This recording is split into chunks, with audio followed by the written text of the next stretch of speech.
Now, this week, Pakistan hosted a summit of foreign ministers from Muslim countries, Turkey, Saudi Arabia, and Egypt, in a meeting designed to find the path towards ending the Iran war.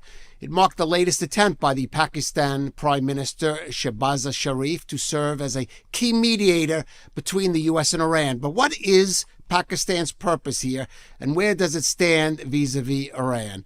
Well, for that, we're joined by geopolitical analyst Hassan Hashimi Prizada, speaks to us from Australia. And Hassan, thanks for joining us. Well, first of all, as you know, there's plenty in Israel probably are not particularly happy, or even I would say concerned, over the prospect of Pakistan serving a role as a mediator in the Iran conflict. What is Pakistan's stance, would you say, both vis-a-vis this conflict and vis-a-vis Iran in general? Thanks for having me, Calev. You're right that some within the Israel doesn't, feel like that Pakistan is fit for this role. And just the example is Ms Fleur yesterday, who's the Israeli envoy for trade from the foreign ministry, was at ANI News yesterday and make some very critical observation against Pakistan, in which she said that they are trying to make themselves relevant and they themselves are a huge problem in the world of jihadism, and they just want to shove themselves in the middle of something relevant at the moment. So to clear that up, I'll just say that Pakistan is not trying to make itself relevant. Pakistan is already at the center stage of the current diplomatic effort. Both Iran and the states are engaging directly with Islamabad. As you must have seen, Pakistani Prime Minister is on the costed telephonic conversation with the Iranian president. Pakistan Foreign Minister is also constantly in a negotiation with the Iranian Foreign Minister as well. As you rightly pointed out, the summit which has happened yesterday within the Turkey, Egypt, and UAE, all were in Islamabad. And today, Pakistani Foreign Minister is in China. And given the same, high-level treatment by the Chinese, exactly showing that how much strategic weight everyone places on Pakistan as well. Pakistan.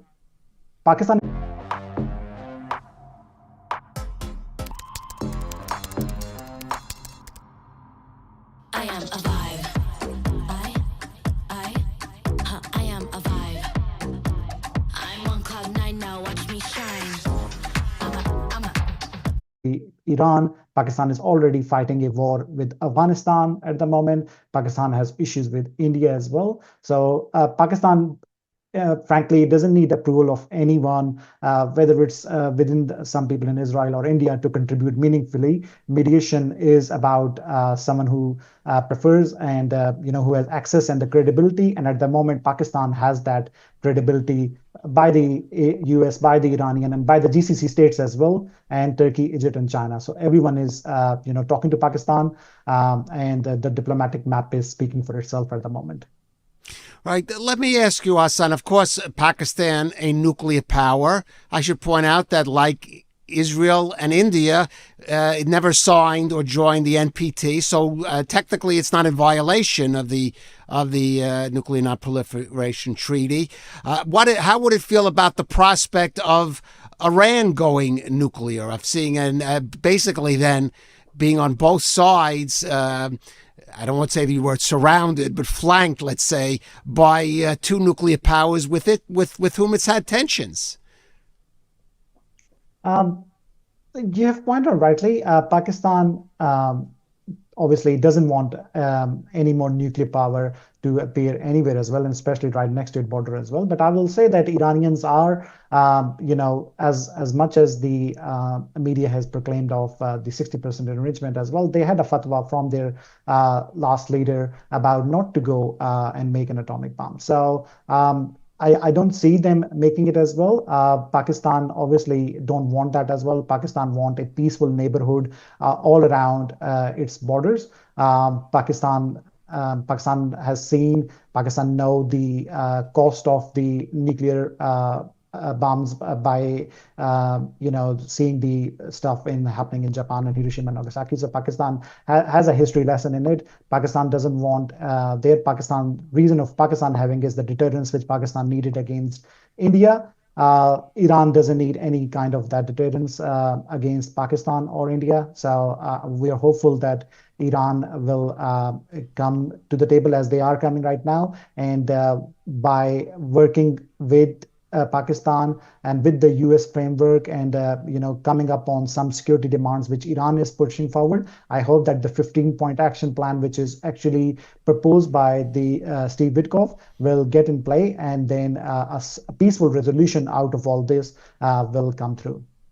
Right. Now, we mentioned this summit meeting in Islamabad with the foreign ministers of Egypt and Pakistan and, of course, Saudi Arabia and Turkey.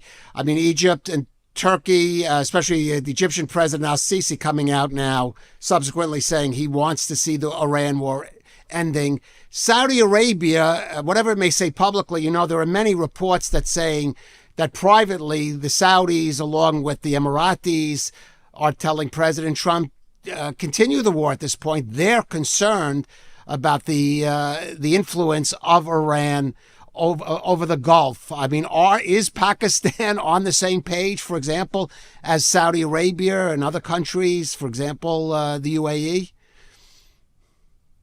I think so. Pakistan want a peaceful neighborhood, and that's also applied to GCC as well.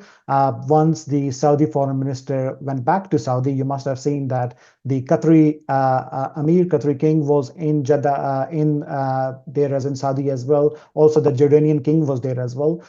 So obviously, these foreign ministers have gone back, and whatever has been decided within that first meeting as well, you will be seeing the images, coming out of that afterward of something related to positive. Obviously, GCC have their reservations against Iran now as well, but Pakistan is playing its government diplomacy as well, and so also as military diplomacy as well. There was an unofficial visit of the Chief of Defense Forces to Abu Dhabi. It's not been confirmed anywhere, who always play a very decisive role in these kind of event, and he has a direct line of with the US administration as well, and also with the Saudi leadership as well. And his military to military diplomacy is seen as a very stabilizing force, providing the security guarantees that civilian channel sometimes lacks. So I think so Pakistan will be able to bring everyone onto that table, and there won't be any more escalation moving forward,